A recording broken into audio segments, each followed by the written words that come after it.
श्री अकाल, वाहिगुरु जी का खालसा, वाहिगुरु जी की फतेह।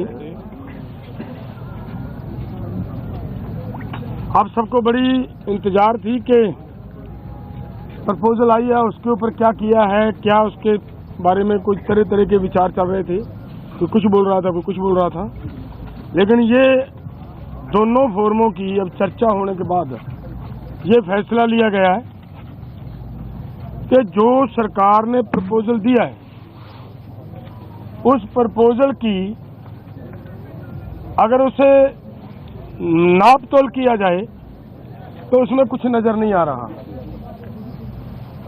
अगर इसको ध्यान से देखेंगे तो माननीय मंत्री जी कल ये बता रहे थे कि सरकार अगर एमएसपी की गारंटी दालों के ऊपर देती है तो हमारा 1.5 लाख करोड़ रुपया हमारी जेब से खर्च होगा, हमारे बजट के ऊपर बैठ पड़ेगा। और इसी के बराबर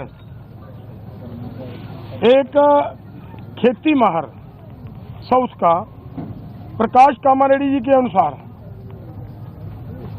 केवल 1,75,000 करोड़ रुपया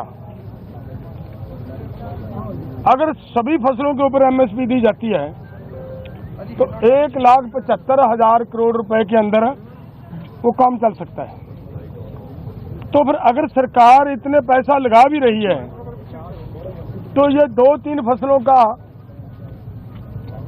बिकने की व्यवस्था बनाए और बाकी किसानों को ऐसे छोड़ दिया जाए, ये हमें उचित नहीं लग रहा। दूसरी बात मैं और एक कहना चाहता हूं, देखिए हमारी गवर्नमेंट बाहर से 1,75,000 करोड़ रुपए का पाम ऑयल मंगवाती है और वो सभी लोगों के लिए, मनुष्यता के लिए, इंसानियत के लिए बीमारी का कारण भी बन रहा है, फिर भी उसे मंगवाया जा रहा है। अगर यही पैसा 1,75,00,000 रुपया देश के किसानों को तेल बीज फसलें उगाने के लिए और उनके ऊपर एमएसपी की घोषणा करे सरकार और उसके ऊपर खरीदी की गारंटी बनाए सरकार, तो 1,75,000 करोड़ से उधर के पैसे इधर आ सकते हैं। तो मुझे कहीं पे भी ये नजर नहीं आ रहा कि सरकार के ऊपर कहीं से किसी तरह का बोझ पड़ रहा हो।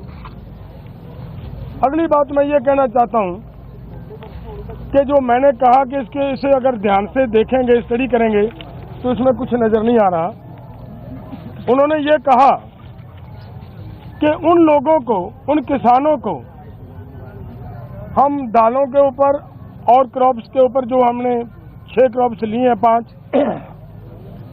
उनके ऊपर हम खरीदी की गारंटी करेंगे जो डाइवर्सिफिकेशन कर दूसरी क्रॉप्स को छोड़ेंगे। और मेरा इसमें कहने का मतलब है ये उन्हीं को देंगे जिन्होंने धान को छोड़कर मूंग को लगाया होगा। अगर जिन्होंने धान को छोड़कर मूंग को नहीं लगाया, अपने आप नेचुरल मूंग की बिजाई कर रहा है, उसकी खरीदी नहीं होगी। तो इसलिए इन सभी बातों से ये निकल कर आता है कि इसमें से कुछ किसानों को लाभ होने वाला नहीं है। हमारी मांग है कि पूरे देश के किसानों की 23 फसलों के ऊपर हमारी सरकार एमएसपी अनाउंस करती है। जो 23 फसलों के ऊपर एमएसपी की अनाउंसमेंट होती है वो इन्हीं के ही सीएससीपी की सिफारिशों के ऊपर होती है। और जब वो देती है सरकार हमें सीएससीपी के अनुसार एमएसपी का मतलब होता है minimum support price. Minimum support price को और गहनता से उसकी पड़चोल करोगे तो उसका मतलब ये होता है कि कम से कम आपको जिंदा रखने के लिए, आपको स्टैंड रखने के लिए एक सपोर्ट दी जा रही है। आपके लिए कोई भी उसमें इनकम देने वाली चीज कोई नहीं है उसमें, और वो भी देते हैं जब, और उसके ऊपर भी सारी फसलों की अगर हम ये मांगते हैं कि जितनी आप कम से कम भी दे रहे हो भाई उतनी तो बिक जाए, हमारी उस रेट पे तो बिक जाए, और उसके लिए भी वो गारंटी का कानून ना दें, तो इसका मतलब देश का किसान इसी तरह लूटता जा रहे तो वो हमें स्वीकार नहीं है। इसलिए इन सभी तथ्यों के हिसाब से हम दोनों फोरमों ने आज बैठकर चर्चा करने के बाद ये फैसला लिया है कि ये जो प्रपोजल आई है, ये प्रपोजल किसानों के पक्ष की नहीं है, किसानों के हित की नहीं है, और इसके अनुसार हम इस प्रपोजल को रद्द करते हैं।